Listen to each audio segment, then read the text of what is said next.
Bula Vinaka, you've tuned in to Talk Business, and to all our viewers who are joining us from around the region via Sky Pacific, welcome to the show.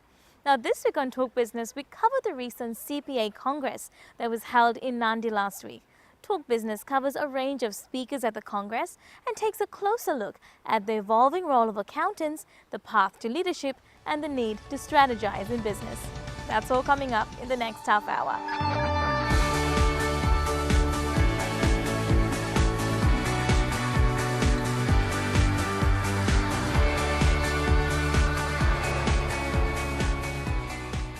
When you think of accountants, what usually springs to mind? Men in suits holding on to calculators or sitting in cubicles working on a spreadsheet? Well, whatever your idea of an accountant is, it goes without saying that these number crunchers are an integral part of any business, large or small. But when it comes to the accounting profession, just like any other, it's one that has continuously evolved. Gone are the days when the profession was solely about numbers. Today, it's about leadership, strategizing, and essentially everything business. And that was precisely the theme at the recent CPA Congress held in Nadi last week. An interesting discussion that developed amongst the delegates was how young accountants could successfully grow in a work environment. With technology now virtually replacing many components of human resource, the battle between the experienced lot and newbies on the job intensifies. One speaker at the Congress feels, however, that age should not be a determinant in moving up the corporate ladder. The issue is that how soon you give them the relevant roles, how soon you give them the leadership roles, because they're capable, and it is it's a difference in terms of what you used to think earlier, that with time you age. Now here you find that very quickly they are fit for handling that role, which people earlier thought would require a lot of experience to handle. And that's because of their quick learnability. They pick up very fast, they learn very fast, and they can deliver very fast. Now you need a person in a leadership role who can do all this. And if the person is ready, then where is the question of age? So you can do it. So while facing management issues as such, what roles could accountants play in the equation? Accountancy or accountants, this is a function. But for handling that function, you need people in a team with a leader. So the role is the same. It's a function in which there is a leader, there is a team. Now how do you manage the team and the leader? It's the same. It's just that they handle accounting part of it, which is numbers and budgeting and every part. There's another guy who takes care of the operations. He's looking after the production and everything else. There's somebody else who's into assembly, who's into marketing. But if you look at how that function is delivered through a leader and a team. So all this is going to impact each leader and each team. Often when numbers are a central element of your task, it's sometimes difficult to look beyond the digits. But accountants also need to understand that their roles are evolving too. As accountants, they're doing some functional part, but as a part of the team, they have other responsibilities. They're a member of the team, they have to support each other, they need to learn from each other. The leader has to coach, mentor, help, develop, nurture, groom. All that has to be done by the person also. Now, what is the functional or domain? That domain may differ. So here the domain is accountancy, right? But this function of a leader is a universal function. It will happen, it is needed. Otherwise, team will not perform, will not be able to deliver. And when it comes to measuring success in any organization, it's the accountants that know better. Not only are numbers crucial in determining the bottom line of an organization, multidimensional performance indicators are equally important. Accountants for a long time have been encouraged, probably for the last 20 years or so, have been encouraged to consider a more balanced approach, a balanced scorecard approach, if you like. So to consider, yes, financial performance, but also to develop people indicators, performance process indicators and customer indicators, and to measure holistically across the performance of an organisation. So accountants understand actually very well the need to measure success in a multi-dimensional way, and that's actually that's the sustainable way of running a business. But how truly are accountants equipped to lead an organization, especially when the very definition of leadership is fast changing? It's changing because we do have flatter organisations, we do have a lot of different levels of connectedness, we have a lot of companies have outsourcing arrangements. You know, what are you actually responsible for leading now? Because a lot of the functions that might have reported within an area aren't there anymore. So leaders are very much caught in this vortex of what does the future look like, and it's up to them really to define. I would say to leaders, you define what you want your role to be. You define how you're going to make a difference to the business, because if you let other people do it for you, you've got no one else to blame but yourself. And the true leader will lead. When Winston Churchill said, when you're asked to lead, lead. And leadership means coming up with the solution, not just taking what other people say you should do, but it's about challenging. Is this the right thing for my team? Is it the right thing for my business? And really having an awareness of the complex environment that we're working within, and saying, well, hang on a minute, you're telling me just to be focused on the next 3 months of performance, but actually I'm not going to get there if I'm not focused on a longer term horizon, and having this view of how we actually, what the future pipeline of talent looks like. Yeah. And, you know, really rethinking our way around the hierarchies, the structures, the frameworks, the rituals, everything that goes on within an organisation.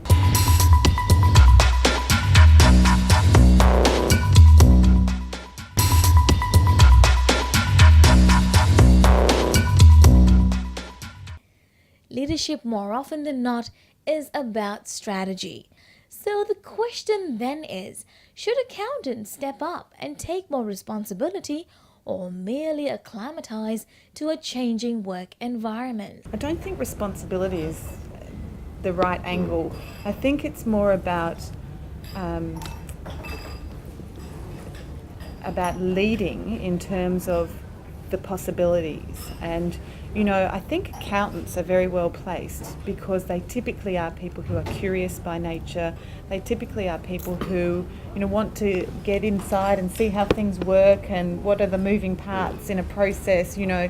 And so accountants are really well placed to challenge the status quo and to challenge the thinking and to ask the questions of the leadership team and the management around, you know, have we considered, and to really kind of almost be an organisational coach, as opposed to being responsible for everything, to really actually coach the performance outcomes of a business by asking the right questions and pulling the right levers. Maybe it's time to redefine the role of accountants too, as Tripathi suggests. There is one part of the role which is very routine, which we call as daily management role. Sure. And there's another part which is more application, analysis, and the rest. Now the daily management part is getting outsourced, you know, because there's somebody else who is aggregation and can do that job on a routine basis, and it can be done, and that's why it is getting outsourced. Now the analysis and the rest is, if you look at, it's a skill. Mm-hmm. It's again a mental, it's an ability, mental ability. So a lot of it is not only for today, but it's also showing futures. What exactly, you know, look at different trends, look at different patterns, look at everything else. And also this skill is transferable. Mm-hmm. So how you transfer this skill to the rest of the organization is also a part of the role, I would say. And that is where it needs to be redefined, because everyone in the organization should be quite aware of the cost aspect. That's right. And because today cost is a it's a competitive advantage in terms of you have what kind of cost. Now, if this ability, this skill is transferred across the organization, everyone is able to contribute towards looking at the cost aspect. Everyone is aware of it. Everyone is thinking about it. So in each function, people make use of this skill and make it better, which contributes to the overall cost of the organization, and that's what one is responsible for as an accountant also. But that very notion isn't exactly new. In fact, it's been happening over 30 years now. Accountants are now realizing there's a lot more than just filling in numbers in a balance sheet. Accountants are in a unique position because they have access to all the numbers to understand the business very well. So just understanding the business and not doing anything is not good enough. So now it's a lot more going to leadership, business, strategy. So with the insights on the business and the numbers that the accountants have, how can they possibly connect within the organization and with outside stakeholders as well to help drive financial performance, obviously in a sustained way. Because if you go like what Jane was saying, if you go like a few decades back, if you ask a typical accountant, what do you do? I balance the books. But now actually the whole space has changed. It's more into business management, driving financial performance and increasing the returns for the shareholders, all in a sustained way, with no rush and not doing things in any wrong way.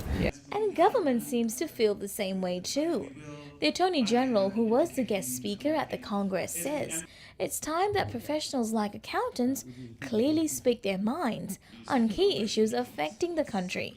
He argues there's a need to foster a culture where independent professional views are encouraged so that the public also get to hear alternative ideas and views. When political parties put out their manifesto, or when political leaders or parties make statements pertaining to, say, to the law or finances, we don't have a culture, and even the media organizations don't actually necessarily go out to these professionals and say, well, what is your independent opinion of this? Is this correct or not? I think that you grab hold of only one or two people. Most of them turn out to be politicians or who have particular political proclivities. But there's no culture of individuals giving their professional opinion. Also, I think the reason why some of them don't do that is because in Fiji, unfortunately, like the media and the general public, we are so attuned to judging people based on their personalities or where they come from, what part of Fiji, or what ethnic group or what religious group they are. So it's, well, that person would have said this simply because he's of that ethnic group, or because they're from this particular part of Fiji. So I think that level of what I would call a secondary level of discourse is not actually taking place in Fiji, and the media has a big role to play in it, but professionals also, and they should be able to stand up and say, look, I'm saying this in my professional opinion, and actually stand up to it. But nobody seems to want to do that, and I think we need to encourage people to do that. However, the CPA Fiji branch says it's not all that simple. See, different accountants, you have like chartered accountant working in public practice and accountants in private sector as well, and who are all bound by the corporate governance and confidentiality aspects of the respective organizations. So it's quite a sensitive space to work in, because for example, if an accountant has a full-time job and they have their own code of conduct, why would he or she go and critically evaluate a political party's manifesto and give outcome or opinion on that? So it becomes actually a bit difficult for people to do. But could they analyze and still add to the political discourse? Well, that doesn't really fit in their role, I should say, because they're employed by organization to do something specific for the organization. And if, say for example, somebody does that, they may be seen to be politically right. The AG feels that fear may be holding back professionals like accountants from speaking out. But I think there's also a culture of clientelism, which essentially means that an accountant may feel, well, I won't give my independent opinion. What if the other side wins, and I may not get any more jobs? I'm not saying that it's for everybody's case. But those in the profession say it may also be viewed as an issue of credibility. Credibility. credibility that an accountant holds in the eyes of everybody else, because he's supposed to be knowing a lot of things which are confidential. So you can't make a comment which is purely your personal. So in the process, what happens, even if you make a personal comment, others will take it, because of the credibility, will take it as the thing, the official official part. And that is, I think, somewhere, they have to maintain that balance, the personal to, it could be, it is possible that one has a very revolutionary difference and a comment, but one has to hold that and check it, because anything coming out probably will be taken that this is the official statement, which it is not, may not be.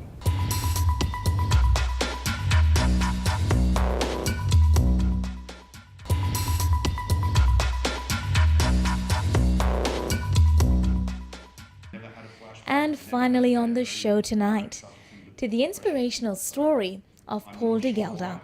He was a speaker at the Cpa Congress that undoubtedly left a lasting impression on all delegates. Paul was an Australian Navy diver whose life took on a horrific twist when he was attacked by a shark in the waters near Sydney Harbour. His world came crushing down. From a Navy man who was used to underwater stunts and rescue operations, Paul was now disabled as the encounter cost him his right arm and leg. But his harrowing story is one of survival and perseverance. His journey following that one incident has given him a new lease of life, and one that is determined to live to the fullest. Paul shares his experience with Talk Business and tells us just how to make lemonade when life throws lemons at you. Every day is a lot harder and a lot slower than it used to be, but in a lot of ways it's even more rewarding, and that just simply happened because I chose to make it that way. We all have that choice inside us, and then you choose whether you're going to chase it down and have a dream life, or you're going to sit back and just let life treat you as it will. Do you have those dull days, or do you have some regrets, or some days you feel like, why am I still doing this? It's a little tougher. I don't feel like, why am I still doing this? But some moments are tougher than others. And a friend of mine told me in the early days something very smart. He said, don't feel bad about feeling bad. It's okay. Just know that you're feeling bad, and then go and do something that makes you happy. Let it go. Don't let it ruin your day or your week or even your whole life.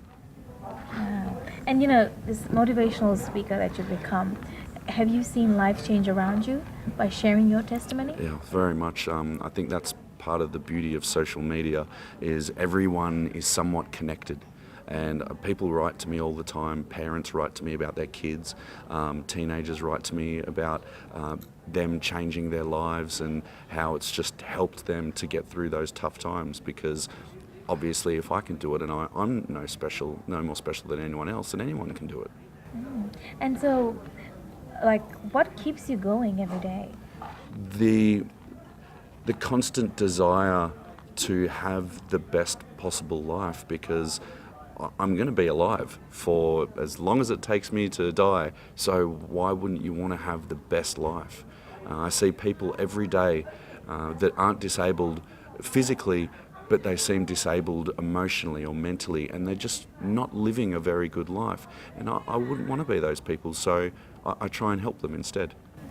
If it weren't for your military background and support from family and friends, do you think you would have come this far? Not a chance. There's no way. I'm very stubborn, and I like to do things by myself, and people have learnt to not help me too much, but just them believing in me. You can't do things like this by yourself. It makes things so hard, and if it wasn't for my military training, I probably would have been dead. And so the survival instincts kicked in, obviously, as when the attack happened. And when you look back, are there regrets, like things that you can't do and you wish you would have? There's a few things that I still can't do, or I can't do as well. Little things that normal people wouldn't even worry about, like I can't climb a rope because I can't grip with the other hand. I can't drive a manual car. There's just these little things. Most of the stuff I've conquered. I may not be able to do all of it as well as I used to, but it doesn't mean I'm going to stop. But that fighter spirit within you, is so inspiring. And do you think that's what others can connect with? That's what I'm hoping that they can connect with, especially because the shark attack is just a very small portion of the story. I think people relate to a whole variation of things, whether they had a tough upbringing like I did, or whether they chose the wrong path a couple of times and they had to start again, or it's just overcoming adversity mentally, emotionally and physically. I think it associates with people on quite a wide scale. So I like to think that they see me as just a normal person just like them, and they can learn a thing or two from both of our experiences. The irony of all of this is that now you've become a shark, advocate, for conservation, hasn't it? Yeah, that's really strange. But I never held any ill will to the shark anyway. He was just doing what he does in the ocean, trying to eat and survive. He wasn't being malicious, trying to kill me. It was just being an animal, and the ocean is the wild, and we shouldn't treat it like our backyard swimming pool, because it's not. So I understand their place in our ecosystem, and the world would be a less valuable place and a less beautiful place without them. So what now for you? You go around the world sharing your story and motivating others out there. Is there something else you have in store? The next step, which I've just started on, is television. So I have my own show on Shark Week on Discovery Channel this year, and I was just in America promoting that. I was recently in Africa filming a television show for Xbox about anti-poaching. So I always try and surround myself with the people that I want to be like. So when I was in the army, it was the best soldiers. When I was in the Navy, it was the best divers. And now I'm doing the TV. I look at people like Bear Grylls, David Attenborough, Valerie Taylor, all of these remarkable people that are in the spotlight in media ways, using it to help our planet. So do you think that these opportunities that you have probably wouldn't have come around if this incident didn't happen? No way. I don't know what I'd be doing. I'd probably be still in the Navy yelling at trainees, or stuck on a boat in the Pacific somewhere, not feeling anywhere near as rewarded. So while I'm not saying I'm grateful for the incident, I don't look at it as something that stopped me from living a good life. So everything happens for a reason? Maybe so. Maybe it's the universe just guiding us. Amazing. Is there anything you want to say out there to everyone that's listening? Something that you could say to motivate them, whatever they're going through? We all go through hard times. We all have incidences that happen in our lives, whether it's to us or family members. And the worst thing you can do when that happens is just become a victim and just let it take over your whole body and your whole soul. We can overcome anything.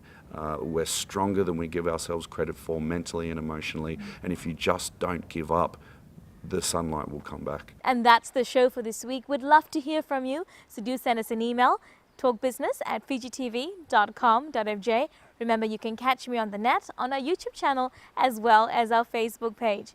And if you have a Twitter account, follow me at Rachna Fiji TV. Thank you for joining us. Do join us again at the same time next week. Until then, have a productive week.